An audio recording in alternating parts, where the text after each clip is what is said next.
And right now, we need to harness the good stories that are happening around us about how Australians are coping with what is happening around us. 9 minutes from now is when the borders are going to close. 9.3 million people visited Australia last year. So that's what we're about to get cut off from for the next little while. So the consequences to the economy are obvious. But there's a lot of people who are sole traders, small business people, who have seen in just the past week almost all of the demand for their services disappear. One of those is Tony Harris. Tony Harris runs a limousine company. He's now in our Sydney studio. Thomas, how are you? Apologies for mispronouncing. How are you, Thomas? I'm good, Paul, mate. Yourself? Yeah, very good. Now, what's happened to your business? How many cars have you got? What's happened in the past 2 weeks? Mate, I've got 3 cars. In the last 2 to 3 weeks, I'd say 90% of my business is, gone. Due to most of my work's coming from international airports. So obviously with a lot of people not coming, most of my work has pretty much gone. So have you had to lay off or what have you done with the other drivers? Well, I was just working with myself, to be honest. 1 car, 2 cars, 3 cars, alternate between myself so I can sort of not use all the kilometres and all the cars at once.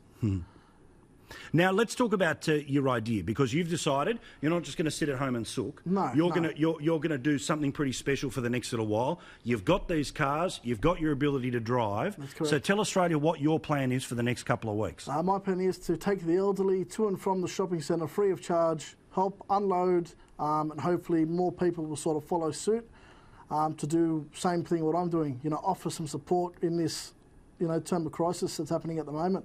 So are you doing this through your normal business site? Are you doing it through community things? How are you getting in touch with people through about a community site and through my normal business as well. Well, give yourself a plug, mate. I want people to be able to know how they can get in touch with you. So TJS Limousines on Facebook. That's pretty much what I have at the moment. As I was only just started recently in the last 3 years, I haven't really put much up, but hopefully after this it gets back to normal. So your experience with those people, the idea about helping those elderly people, no doubt is informed by what you've seen in the shops in the past little while. Makes me sad, mate. Makes me very sad to see, Yeah, well, tell me what's it been like with some of the customers who you have been able to start running around the place? They're very, very happy to have someone helping, knowing that there's someone there just to give them a hand. I wouldn't want to have my grandma in that situation, so I thought, I'd put my hand up and help out as much as I can. You're a good boy, Thomas. I appreciate it. All right, Thomas Harris Limousines. We'll put all of the details up on our Facebook page. I want people to get in touch with you. But, mate, honestly, this comes at a cost to you now because, obviously, fuel, rego, all the rest of it. Of course. No revenue coming in. Is much more important than, money.